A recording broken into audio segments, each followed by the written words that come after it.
Hello student, मीमांसा excellent academy में आपका स्वागत है।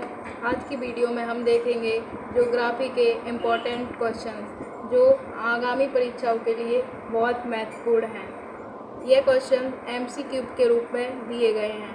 तो हम वीडियो स्टार्ट करते हैं।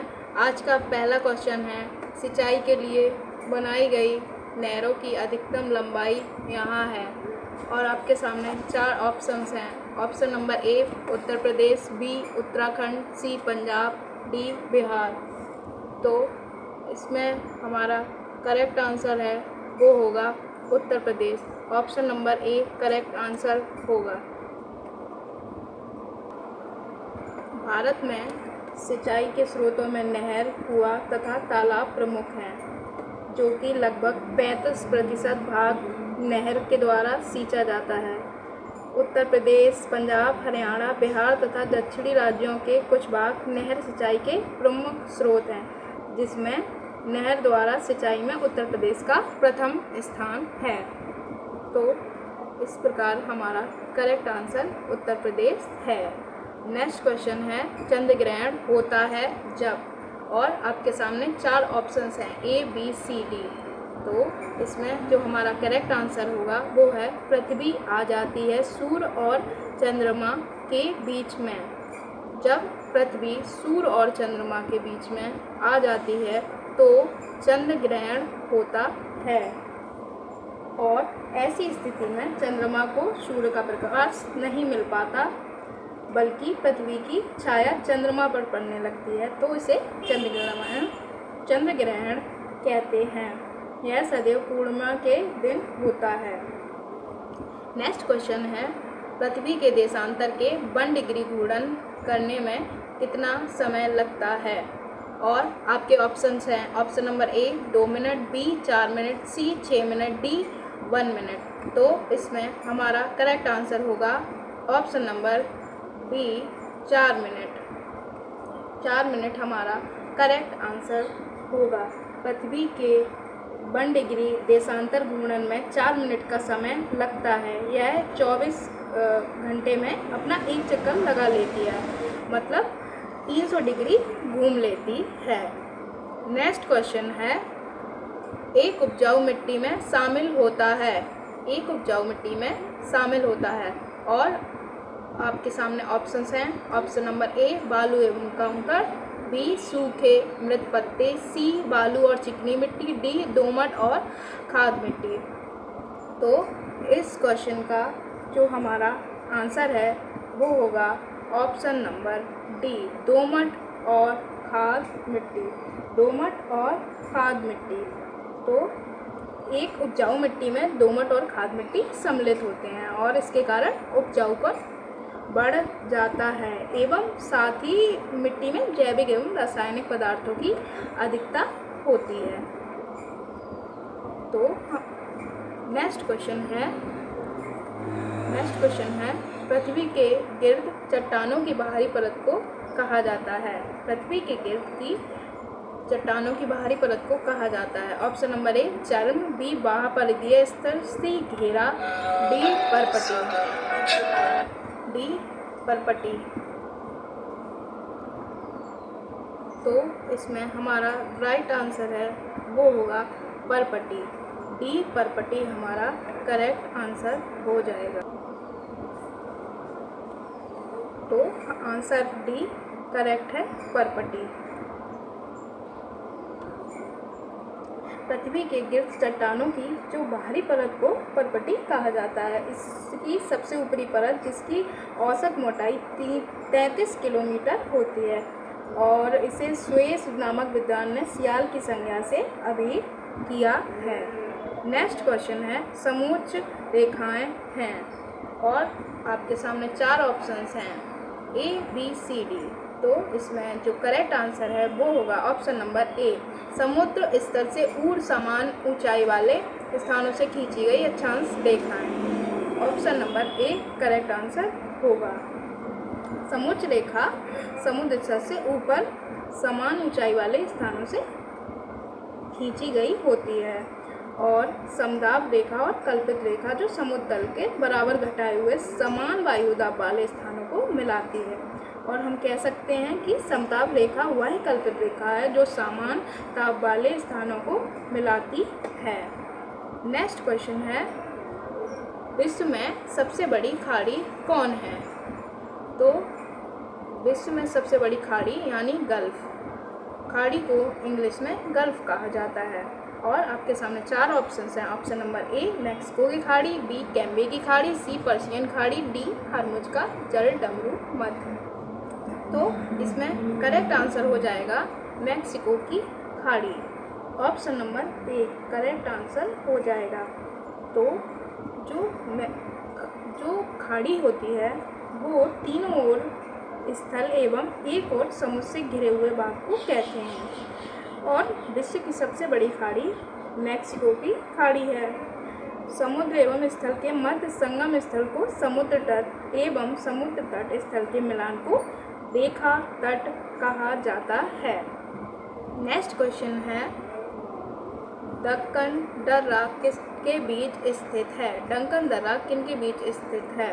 ऑप्शन नंबर ए अंडमान और निकोबार द्वीप समूह, बी दक्षिणी और मध्य अंडमान द्वीप समूह, सी उत्तरी और मध्य अंडमान, डी उत्तरी और दक्षिणी अंडमान द्वीप समूह।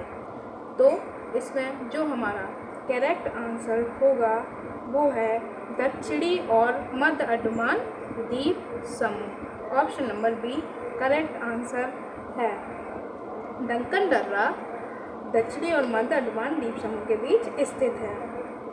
और अंडमान में बड़े द्वीप समूह की संख्या जो है वो 4 होती है। और ये चारों उत्तरी अंडमान, मध्य अंडमान, दक्षिणी अंडमान एवं लघु अंडमान इनके नाम हैं। डंकन दर्रा दक्षिणी अंडमान एवं लघु अंडमान के बीच 11 डिग्री उत्तरी अक्षांश पर अव्यवस्थित है। नेक्स्ट क्वेश्चन है, एक भूकंप का भूकंपीय केंद्र स्थित होता है। ऑप्शन आपको दिए गए हैं, ए पृथ्वी की सतह पर, बी अभिकेंद्र के विपरीत, सी पृथ्वी के अंदर अभिकेंद्र के नीचे, डी अभिकेंद्र के 90 डिग्री पर। तो इसमें ऑप्शन नंबर सी करेक्ट है, पृथ्वी के अंदर अभिकेंद्र के नीचे, पृथ्वी के अंदर और अभिकेंद्र के नीचे। तो भूकंप के जो केंद्र की ठीक ऊपर पृथ्वी की सतह पर स्थित बिंदु को भूकंप का अभिकेंद्र कहा जाता है। भूकंप के उद्भव स्थान को उसका केंद्र कहा जाता है। भूकंप के केंद्र के निकट पी, एस तथा एल तीनों प्रकार की तरंगें पहुंचती हैं। पृथ्वी के भीतर भागों में ये तरंगें अपना मार्ग बदलकर भीतर की ओर अवतल मार्ग पर यात्रा करती हैं। नेक्स्ट क्वेश्चन है, मरुभूमि को रोकने के लिए हमें इसके निम्नीकरण को रोकना चाहिए। इसके निम्नीकरण को रोकना चाहिए। और आपके ऑप्शन है, ऑप्शन नंबर ए वायु, बी जल, सी भूमि, डी उपरोक्त सभी। तो इसमें जो करेक्ट आंसर होगा वो उपरोक्त सभी हो जाएगा। उपरोक्त सभी हो जाएगा। मरुभूमि बनने से रोकने के लिए हमें वायु, जल एवं भूमि तीनों को रोकना चाहिए। और अवैज्ञानिक सिंचाई, जल जमाव एवं वायु और अपर्दन तीनों का योग मरुभूमि होती है। नेक्स्ट क्वेश्चन है, शिवालिक के दक्षिणी भाग के क्षेत्र को कहा जाता है। ऑप्शन नंबर ए बालू का टीला, बी भावर और तराई, सी मैदान, डी खादर। तो इसमें जो करेक्ट आंसर होगा वो है ऑप्शन नंबर बी भावर एवं तराई। शिवालिक को गिरिपथ प्रदेश में सिंधु से तीस्ता नदी तक का क्षेत्र भावर पाया जाता है। भावर के दक्षिण मैदान का वह भाग तराई होता है जहां भावर की लुप्त नदियां पुनः भूतल पर प्रकट होती हैं। नेक्स्ट क्वेश्चन है, दक्कन दर्रा जाल बना होता है। दक्कन दर्रा जाल को हम ट्रैप कहते हैं। दक्कन ट्रैप ताप्ती नदी के दक्षिण में त्रिभुजाकार रूप में फैला हुआ है। यह उत्तर पश्चिम में सतपुड़ा एवं विंध्याचल, उत्तर में महादेव तथा मकालू, पूरब में पूर्वी घाटी तथा पश्चिमी में पश्चिमी घाट सीमाएं बनाते हैं। और यह पठार मुख्यतः लावा से बना हुआ है। और इसकी जो औसत ऊंचाई होती है वो 600 मीटर है। और दक्षिण में यह पठार 1000 मीटर ऊंचा है, परंतु उत्तर में इसकी ऊंचाई केवल 500 मीटर है।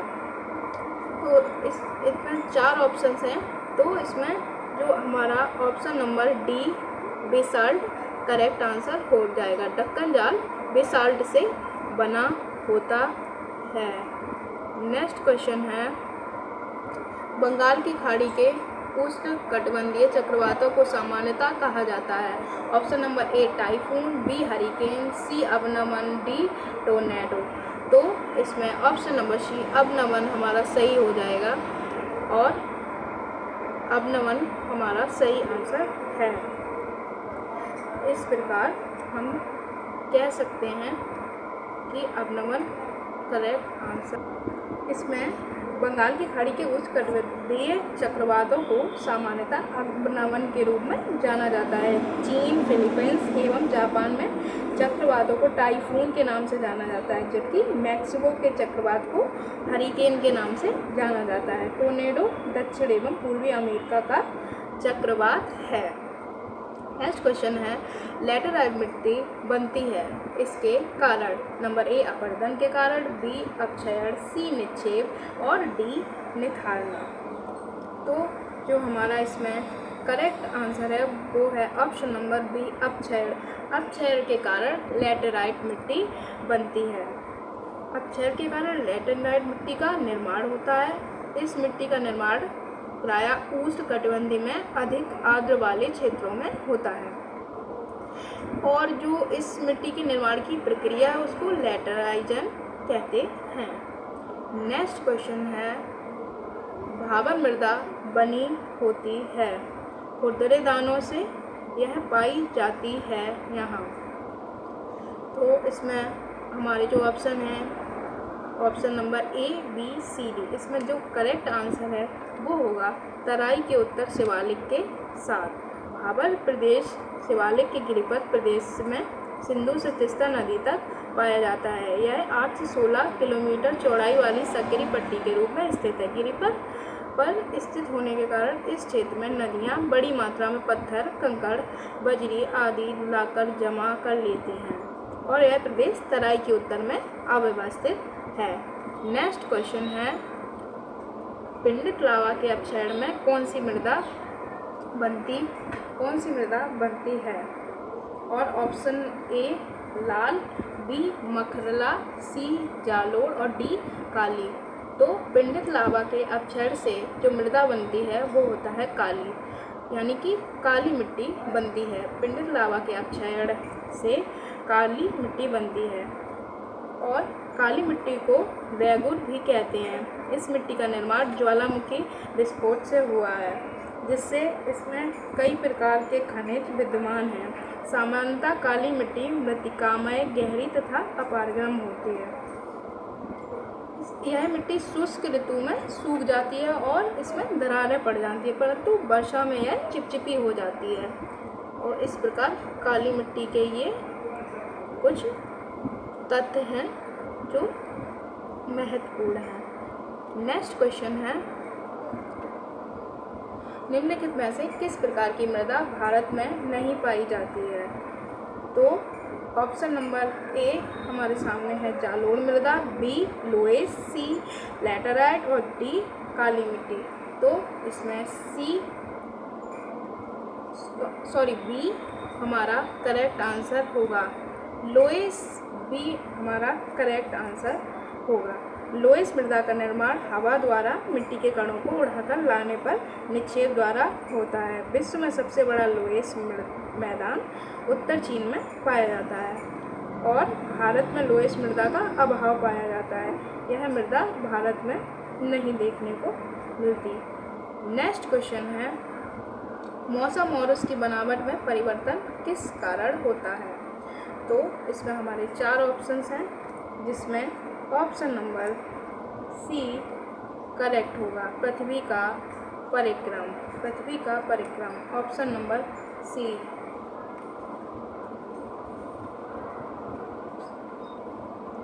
नेक्स्ट क्वेश्चन है, कहाँ वर्ष की लंबाई सबसे अधिक है? और आपके सामने 4 ऑप्शंस हैं। ऑप्शन नंबर ए बुध, बी बृहस्पति, सी पृथ्वी, डी प्लूटो। तो इसमें जो हमारा करेक्ट आंसर है वो है ऑप्शन नंबर डी प्लूटो। तो प्लूटो की लंबाई सबसे अधिक है और प्लूटो पर 248 वर्ष के बराबर 1 वर्ष होता है, जबकि बृहस्पति पर 12 वर्ष के बराबर और अर्थ पे यानी पृथ्वी पर 365 दिन के बराबर और बुध पर 48 दिन के बराबर होता है। नेक्स्ट क्वेश्चन है वह स्थान जहां वर्षा 200 सेंटीमीटर होती है और तापक्रम 25 डिग्री से रहता है और जिसकी भूमि ढलवा है, किसकी खेती के लिए उपयुक्त है। और आपके ऑप्शंस हैं option number A coffee, B तंबाकू, सी चाय, डी चावल। तो इसमें हमारा करेक्ट आंसर है वो है ऑप्शन नंबर ए। ऑप्शन नंबर ए हमारा करेक्ट आंसर है कॉफ़ी। कॉफ़ी हमारा करेक्ट आंसर हो जाएगा। तो इस प्रकार हम ऐसी भूमि जो कॉफ़ी के लिए उपयुक्त होती है, चाय की तुलना में कहवा की खेती के लिए अधिक ढालदार भूमि की आवश्यकता है एवं औसत वर्षा 150 से 225 सेंटीमीटर एवं तापमान 17 डिग्री से 25 डिग्री से सेंटीमीटर तक रहता है। नेक्स्ट क्वेश्चन है निम्नलिखित में से कौन अवक्षेपण का एक रूप नहीं है। ऑप्शन नंबर ए वर्षा, बी हिमपात, सी ओलावृष्टि, डी कुहासा पड़ना। तो इसमें हमारा जो करेक्ट आंसर है वो है कुहासा पड़ना। ऑप्शन नंबर डी हमारा करेक्ट आंसर है। नेक्स्ट क्वेश्चन है पार्थिव विकिरण वायुमंडल को कितना प्रतिशत गर्म कर देती है। Option number A 60, B 70, C 80, D 90। तो इसमें जो हमारा करेक्ट आंसर है वो होगा ऑप्शन नंबर सी 80%। 80% हमारा करेक्ट आंसर होगा। नेक्स्ट क्वेश्चन है पृथ्वी पर सर्वाधिक गर्म स्थान कहाँ पाया जाता है। और आपके सामने ऑप्शंस हैं ऑप्शन नंबर ए विषुवत क्षेत्र, बी सवाना क्षेत्र, सी मानसून क्षेत्र, डी उष्णकटिबंधीय मरु क्षेत्र। तो इस क्वेश्चन का जो करेक्ट आंसर है वो होगा उष्णकटिबंधीय मरु क्षेत्र। Option number D. तो पृथ्वी पर सर्वाधिक गर्म स्थान उष्णकटिबंधीय मरु क्षेत्र में पाया जाता है। सहारा मरुस्थल में स्थित लीबिया के अल अजीजिया नामक स्थल पर विश्व में सर्वाधिक यानी 59% से तापमान पाया जाता है। नेक्स्ट क्वेश्चन है लघु ज्वारभाटा पैदा होता है। लघु ज्वारभाटा पैदा होता है और आपके सामने 4 ऑप्शंस हैं। ऑप्शन नंबर ए अर्धचंद्र के समय, बी दिन के समय, सी 1 महीने में 1 बार, डी 1 सप्ताह में 1 बार। तो इसमें हमारा करेक्ट ऑप्शन है ऑप्शन नंबर ए अर्धचंद्र के समय। अर्धचंद्र के समय।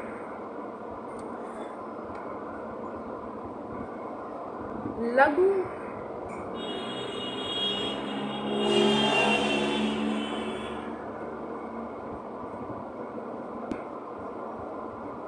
अर्धचंद्र के समय लघु ज्वारभाटा पैदा होता है। प्रत्येक माह शुक्ल पक्ष एवं कृष्ण पक्ष की 7वीं एवं 8वीं यानी अर्धचंद्र के समय सूर्य, पृथ्वी एवं चंद्रमा समकोणिक स्थिति में आ जाते हैं। सूर्य एवं चंद्रमा के ज्वारोत्पादक बल परस्पर विपरीत कार्य करने लगते हैं। परिणामतः सामान्य ज्वार से भी नीचा ज्वार आ जाता है, जिसे लघु ज्वार कहते हैं। नेक्स्ट क्वेश्चन है पृथ्वी पर खारे जल और मृदु जल का अनुपात है क्या है। तो आपके सामने 4 ऑप्शंस हैं। Option number A B C D. तो इसमें हमारा करेक्ट आंसर है वो है option number D 9:7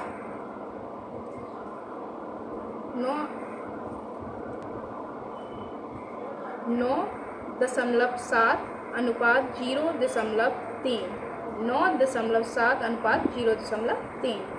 next question है निम्नलिखित में से किस नदी को बिहार का शोक कहा जाता है। इसमें थोड़ा टाइपिंग मिस्टेक हो गया है। बिहार की जगह बिहार का शोक कहा जाता है। तो इसमें 4 ऑप्शंस हैं। Option number A Damodar, B Ganga, C Kosi और डी सोन। तो हमारा करेक्ट आंसर है वो है कोसी नदी। तो बिहार का शोक कोसी नदी को कहा जाता है। कोसी नदी कंचनजंगा पर्वत से निकलकर बिहार में प्रवेश करती है। कई धाराओं में बहने के पश्चात यह कारागोला नामक स्थान पर गंगा से आ मिलती है और यह नदी मार्ग परिवर्तन तथा आकस्मिक बाढ़ के लिए कुख्यात है। बिहार में जनधन की अपार क्षति पहुंचती है और जिस कारण इसे बिहार का शोक कहा जाता है। नेक्स्ट क्वेश्चन है, निम्नलिखित में से कौन सिंधु नदी की एक सहायक नदी है? Option number A Jhelum, B Sutlej, C Chenab, D Indravati. तो इसमें जो करेक्ट आंसर है वो है option number D Indravati. Indravati Sindhu नदी की एक सहायक नदी है। एक सहायक नदी है। तिब्बत से मानसरोवर झील के पास से सिंधु नदी निकलती है। अपने स्रोत से पश्चिम उत्तर पश्चिम दिशा में लगभग 320 किलोमीटर की दूरी तक पहुंचने 320 किलोमीटर की दूरी तक बहने के पश्चात जम्मू तथा कश्मीर के भारतीय क्षेत्र में प्रवेश करती है और लद्दाख तथा गिलगित से बहती हुई एटक के निकट यह पर्वतीय क्षेत्रों से बाहर निकलती है। और इसकी प्रसिद्ध सहायक नदियां हैं सतलज, ब्यास, रावी, चेनाब तथा झेलम